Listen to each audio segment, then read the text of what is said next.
Hello and welcome to Audio Gyan, an Indian podcast for those interested in design, philosophy, and arts. Audio Gyan documents thoughts, ideas, and insights from known and unknown gems of India who have done some remarkable work in their field of interest. Visit audiogyan.com for more Gyan sessions. This podcast is brought to you in association with Culture Shop. For those who are not aware of it, Culture Shop is a platform for some of the top cutting edge Indian graphic artists from around the world offering affordable art and quality lifestyle products reflecting the new India. AudioGyan along with Culture Shop in this new season will be interviewing some of the brilliantly talented artists from India. So do check out cultureshop.in or visit their physical store in Bandra and newly opened in Kalagoda. Alright, welcome to AudioGyan. Today I have Manu Ambadi with us on AudioGyan, an artist associated with Culture Shop. Manu is originally from Thrissur, Kerala and now based in Mumbai working as a self-employed artist. He has an image-making style which is balanced blend of realism and figuration. His work has been featured by Curious, Revolution Art Magazine, Creative Gaga, MTV Indies and more. He holds a dual degree from MITID and Northumbria University with a specialization in image making. So thanks Manu for giving us your time and welcome to the show. Hi Kedar, it's great to be here. It's a good honor and I'm happy to be here with you right now. Super. So yeah, today we'll be talking about image making and understanding what is image making in general. Yeah. So before we start, can you quickly tell us about yourself and the journey of how you became a designer? Okay, so me, like most people from South India or India, like my parents wanted to make me an engineer. Mm-hmm. So, but then when I was in school, I was always into art. Mm-hmm. And I used to sketch all the time. So basically the thing was I wanted to do design to become an animator. Mm-hmm. So I read the same thing when I was going through Shiva's interview as well. Shiva's podcast. So basically what happened was I joined MIT Design to actually become an animator. But then in my foundation, while I was going through the projects and everything, and that's when you interact with other designers and your seniors, and then you see the process of like all kinds of design, like from product to graphic to animation and everything. And then I kind of realized that what I actually wanted to do was mostly illustration and less of moving images. So then I saw how animators work, and that was really not the direction that I wanted to go to. And at the same time, I was interacting with a lot of these graphic designers and these seniors of mine. And I saw like all kinds of work, like from branding to publishing and typography. Everything was really exciting. And slowly I kind of inclined towards graphic design. So then in my second year, while I was doing communication design at MIT Institute of Design Pune, is when I decided that I wanted to do graphics. Oh, okay. And then after my second year, so we had to submit our portfolios for this dual degree program that was happening between MIT and Northumbria. So this was the first batch from MIT that was actually going to the UK on a part scholarship to do a dual degree. Okay. And through that opportunity, I got selected like with two other friends of mine from a batch. And then we went to UK. And in Northumbria, the thing is, it's a 3-year course. And when you join the second year directly, and you get to do a specialization. So they have image making, branding or publishing. Oh, nice. And me knowing that I wanted to get into illustrations, I quickly jumped into image making, and then I, just started working on projects. So all of my design projects there were all image making. And the idea of image making is that you get a brief, even if it's a magazine cover, you don't really design the cover in terms of like the layout of the type or anything. Like you always work on the imagery of it. Okay. So that's how I started getting into that. And then slowly, start evolving, and then you build up your own style and things like that. It's all exploration. Like nobody teaches you how to be creative or, use art. Image making is not always about like really good looking art. Like it's more about a concept and how you bring it out in your style. Yeah. So I mean, that's quite interesting. I would like to slightly deep dive into understanding what is image making for like a lay person. What exactly is image making? So it's like I don't think it sounds like a fancy term, but then so the process is very similar to like a design process where you get a brief. And it could be anything. It can be like a poster art. It could be like a cover for something. It can be your own print series. It could be anything that is image related. But the thing is that you get a brief and then like even things like a book cover illustration, which is like very important. So but then like people can approach it in a different way, but the process is the same. Like you get a brief, you start like coming up with concepts, you like understand your target audience, the same process. Like you understand the whole, like what are you doing this for, what is the message that you want to bring out from the art. Like sometimes you don't want to bring out a message, sometimes you want to keep it open to interpretation. So then you go through that process. So you start thinking of your concepts, and then you start making like thumbnail illustrations, like small sketches of what kind of composition you want to do. And then at this time you are supposed to keep yourself like very open in terms of like not restrict yourself into like this is the style, that is a thing. Like at least when I was in college, because like you do not like you're not supposed to like have your own particular style at that point, because you're still evolving. Okay. Right? Like so people take time to actually come up with their own style, and then that's how these guys establish themselves, and stuff like that. So then what exactly is this your own style? so it's like, for example, if you take someone like Hydro 74, like the t-shirt that I'm wearing right now, like very graphic, but then if like people check out his work, like he has a very distinct vector art style where like he takes something and it's very what do you say, like he like probably takes like an animal or something, and then he makes it very vectorish, and then he gives it like a mandala kind of a feel to it, and then it's like very heavy vector print kind of style that he like he sticks through, like so he is known for that. So then people come to him, like clients go to him, like from Nike to every other client, they would go to him for his artworks just because this is the kind of style that he does. So then they put that into a certain like a certain brief, or if they have a new series of like t-shirts coming out, so they just mix that up. So he is known for that kind of a style. Then there are other people like say Richie Beckett. He's another illustrator from UK. So he has a style of ink on paper, and then he does like illustrations for like Metallica and stuff. So he does their tour posters and everything. Oh, nice. And he has a very like ink on paper graphic style that he does, like a style of illustration later on, which he does coloring too digitally, and then he makes like sick posters for those guys. So like these guys have been doing this for a while, evolving, and now they have a certain style of illustration, like a certain style of image making that they stick to. So these clients go to them because they are known for this.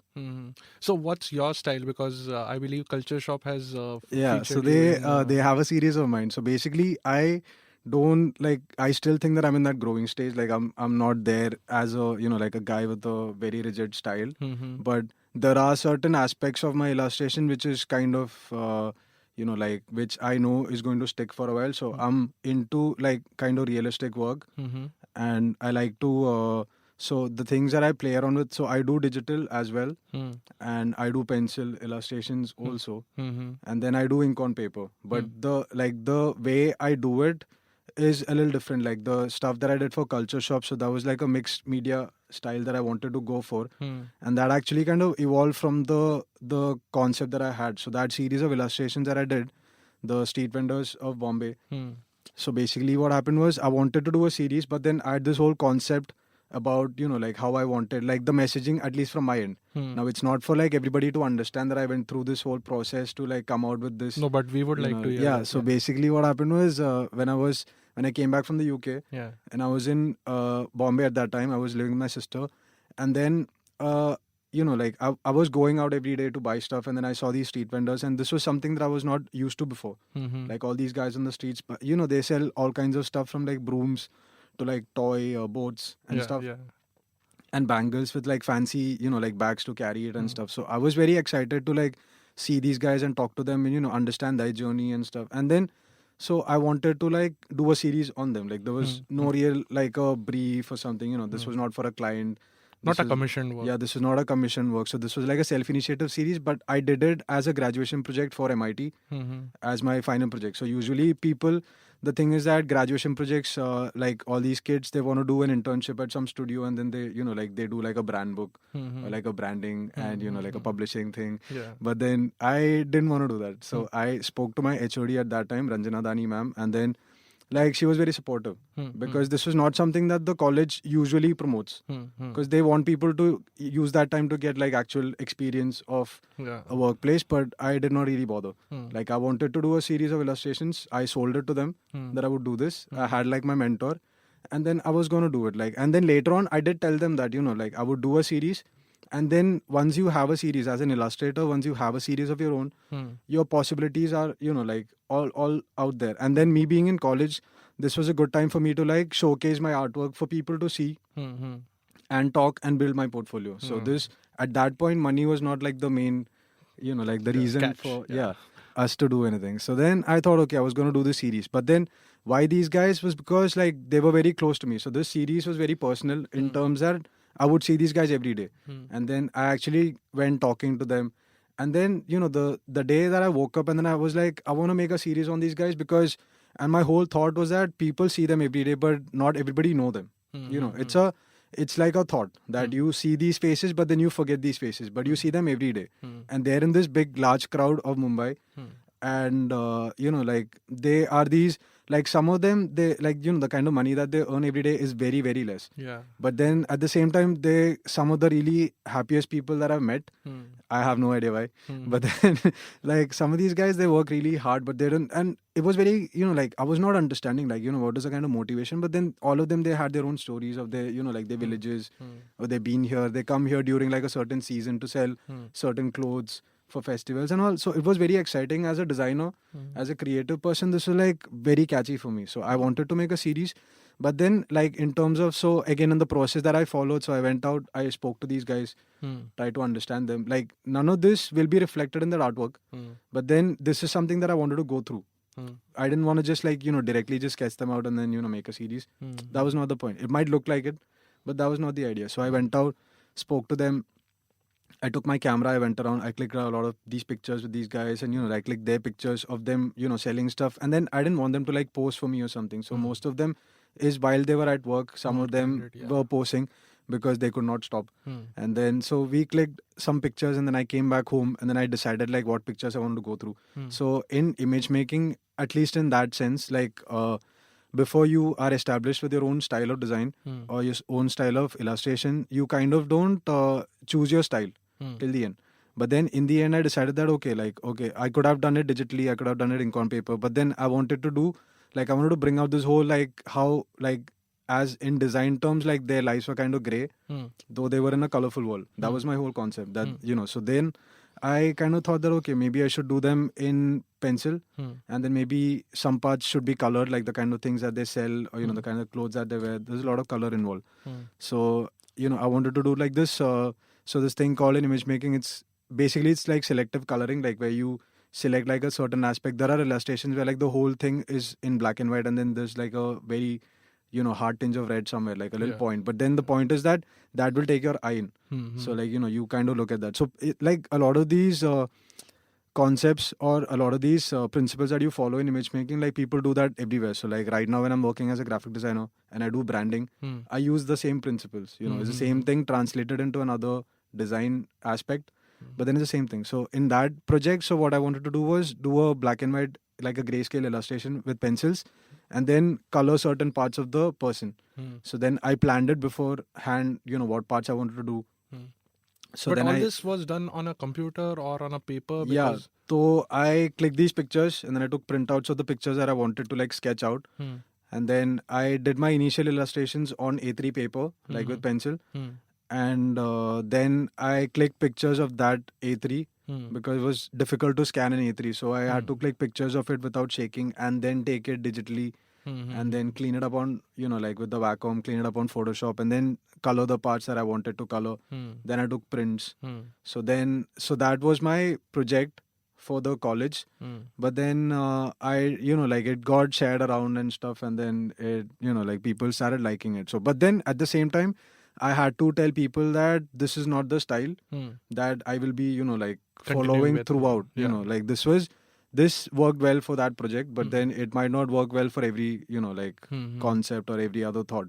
But at the same time, pencil rendering is something that I really like. So now that I'm planning to do another new series, I will stick to that style because that is my, way of, going ahead. But then I might not do the whole coloring like parts of it. I might not do coloring at all digitally. You never know. Like maybe I want to go like old school with just like, parts of it. But then at the same time, image making does not mean that you make good looking art.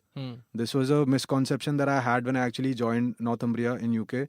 I thought that being in a class of illustrators, or like a class of illustration students, like everybody will be very strong with their art skills. But that is not the case. Like you Oh, can, is it? Okay. yeah, because that's like a thought that you have here Hmm. in India. Like you think that if you're an illustrator, you should be able to like sketch really well. That Okay. is not the case. Mm-hmm. But that works well out there because like people, like if you have a kind of brief, like there were people in my class who would do photo montage. That's basically like tearing bits of other stuff like print material and then making an illustration out of it. Okay, so like because they, you know, at end of the day it brings out a concept or a story. So you can even do image making with typography as well. But like I thought that people should be like very strong with their sketching, but that is not the case. And that is something that I want to tell people also, because I meet a lot of these design students and, you know, like people who want to do illustration, but they're kind of, you know, not very confident because they think that their sketching is not very, you know, like up to the mark. Yeah. It kind of depends the way This you want happened to with go. me. Yeah. Yeah, so yeah, so then it's up to, you know, like how they want to do it, right? Like, so I don't think that illustration matlab like you should be able to do like your own like mad. There are guys who are known for like a single line drawn illustrations and all, like it's very quick. And you know, like, but then end of the day it's how it brings out a certain emotion or a movement or, you know, anything of that sort. Like I think it's kind of because like they've not been told that you can do it in that way out here when you are trying to share, you know, some kind of design knowledge with them. It kind of happens. But yeah, so it was difficult. Like it wasn't difficult, but it was, to me, that was new to know that people could do it that way. Yeah. Yeah. But then, you know, like you can do it anyway. Like you can take a concept and then just like bring it out through an image anyway. Image could be like type as well, because they are, end of the day, they're all forms. Correct. Right, so you can do it like with even geometric forms where people just do it. So it's fine. It's not necessary that you have to be good at sketching. Like I've been sketching since I was a kid and I just like it, and I have been strong. But then like right now, because of work and stuff, as I was talking to you earlier, Yeah. because of like working on other commercial projects and, you know, like branding and visual languages and UI and stuff, you don't get to, you know, take out time to actually do art. Yeah. But then now I will be finding time to do some. Yeah. So Yeah. Sure. hopefully soon. Yeah. We'll be looking Yeah. forward for your next work. Yeah.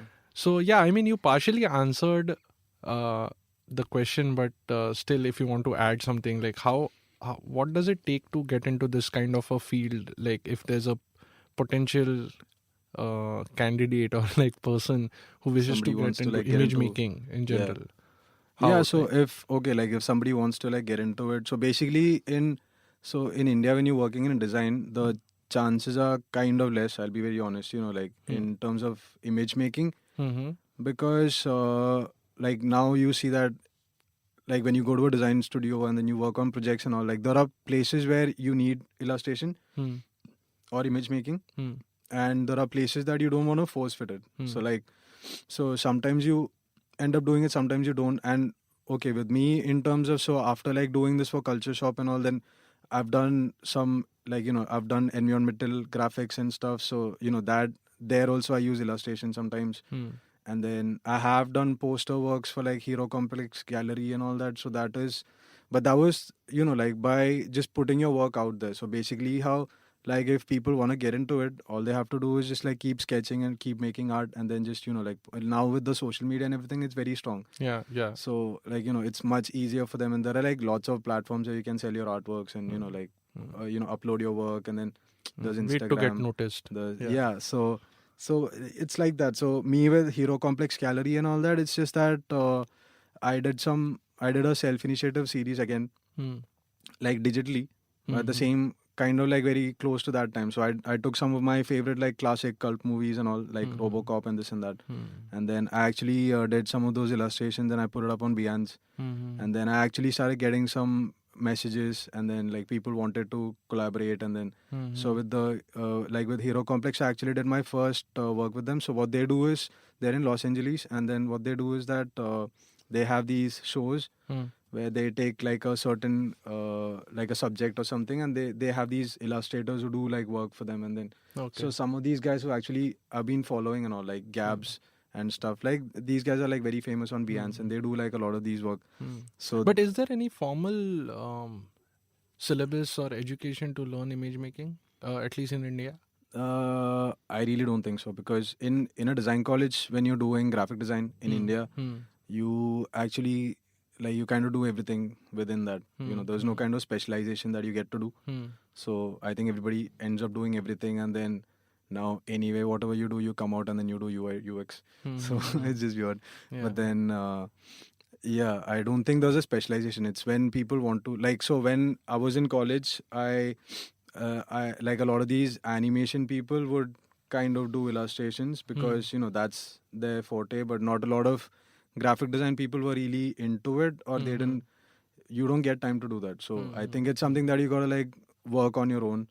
Like mostly like the people that I've seen who do some good work, like even the people who are on Culture Shop and all of that, like they actually have these day jobs or something, you know, like where they are designers, and then there are guys who do like illustration and you know like they work on some, but freelance kind of a yeah, but then there are some of these people who like do get the opportunity to work on these projects. Like sometimes when you get like commissioned work, then that is really exciting. Like so I've had few of those, but then like it kind of slows down when you go into like a full time and then you start doing other kind of design work. yeah. So you kind of have to find the balance somewhere. Cool. So Yeah, so and I think I have one more question around this, that your work which I saw on Culture Shop and overall other places, I found that image making like my interpretation of image making was only the kind of work you have done. So I had those thoughts in my mind. So and that's where this question came up is how do artists like you who have specialized or specializing in image making see these new apps which are coming up like on Instagram or like, because these Instagram or Prisma for that matter, which became like a huge hit sometime back. So they tweak these images with a lot of algorithms and just make them look good, right? So will they replace art? I'm sure not, but still, like I would like to hear your perspective as to how these things will happen and how the technology is catching up to art or trying to mimic what a hand can draw. I think like what's your perspective? The tech side of it is that so right now mostly, so before there was mostly like handmade illustrations and you know those kind of work, but then in between like with Wacom and everything, so then you know like, we started having like digital illustrations and then you know stuff you can do for like print and like moving stuff, and you know all that came up. Like with these new apps, I don't like, obviously like it's not going to replace anything because like there's no thought behind it. It's just like they stylize. It's like on Photoshop, like if you go to stylize and then you use some kind of filter and then you know, it just applies that into a certain image, but that does not become image making anyway. So but the point I'm making is there is some sort of a illustration or some sort of a artwork which you have made using a lot of techniques, like as you mentioned, you took a photograph, then you scanned it, and then you like took a photo of the of your illustration and then again digitize it. So all that process has been like just simply removed by so how is that, like what is the difference in that final output? I mean, I am very sure that there's I know it's going to big be like difference. But I don't think it really affects any of us because because we know what we do, and then you know like people will know us for the kind of work that we put into you know to get something out. And I like, even I don't think that people use these apps to like create their own artworks or something, maybe just to like stylize their own photographs and stuff and then just post it somewhere. I've really not seen anyone who's used these filters to create any kind of design and then put it out as their design work, because that I think that would be bad for them, because you know like then it kind of shows how lazy they are. No, I'm not. Obviously this question is not very directed towards the immediate implementation what they're doing, but maybe a few years down the line. But then I know that a lot of like there are a lot of these digital stuff that's coming up which is supposed to help designers and all, you know, like it makes things easier for us. But then there are always people who will stick to like old school media and you know like they want to do it in a certain way, so that will always be there. But I do like there are a lot of these guys who do like digital work, and you know it's very nice, it's very strong. you know, so like I'm not against this or that, you know, like but then at the same time there are certain style or certain kind of illustrators that I like compared to like certain kind of work that you might like. So you know, and then there's a certain interpretation for you as to what will be illustration, and then to what, like to me personally, like when I see like doodle art and stuff, it's very quirky, and then it's very, you know, like in the moment, but that to me is not image making, because I don't see that a lot of, like, at least the stuff that I've seen, not a lot of like thought going into it, or you know, like anything. Like it's kind of like a, like, you know, you do it in the moment and then it looks good. That's fine. But then that is something else that is coming up right now. But it is there, and like a lot of people keep doing that, like doodle art. I don't know if it's art, but then maybe. But it is also a part of image making. That is what I'll say. Like it will fall within image making, because like probably they had a thought when they started doing something, and then they do it in their own way, so that it does become art. Yeah, interesting. So, yeah. Cool. And where do you take your inspiration from overall? I don't know, like basically, so since I did that series in 2013, it's been like 4 years now, and I've really not worked on a series as such, but I've been thinking of stuff like since forever. So I've been looking at a lot of, like I really like mythology, and I like a lot of, you know, stuff. Like I'm not religious or something, but then there are stories which, like, end of the day, it's all stories. So like I like to like go into these stories and then like maybe take something out of it, and then it can come from like anywhere. Like it's very cliched, but it's how you take it out. Like you have a story, and then, you know, it's how you want to interpret it, or how you want to see it visually. Because I like to, like, I've been thinking of some stuff, and then I'm probably like going to start working in another 2-3 weeks. But like it's a process. So I've been thinking of my concept. I kind of have the kind of imagery that I want to do. Like I've thought about the kind of you know, like the kind of compositions that I might do. I know the medium that I'm using now, so I know, like I've reached a point where I don't want to, like, you know, like, I know that this is the kind of style that I want to do for a certain reason, and then it's all about like getting the right materials and everything. Like it matters a lot for like me to get the right pencils and the right paper and all. Otherwise, like it's very difficult, because you know, you get the wrong media also, and then it just like goes bad. So that takes some time, and then again I need my time and my space, and then, you know, you need to be free. So to be able to like do that kind of work, and then like only if it's like really good, and then I'm really happy with it, will I actually share it. So, but I'm hoping that this will turn out good. And then I'll be sharing some stuff soon. I think this is a good note to end this. It was pleasure talking to you, and I hope to have you again on Audio Gyan. For sure. So yeah, that was Manu Jaishankar Ambadi with us. We spoke about image making in general, and hope we have some more to explore with him next time. And that's it from today's Gyan session. Stay tuned for more Gyan on Audio Gyan next week. Till then, bye.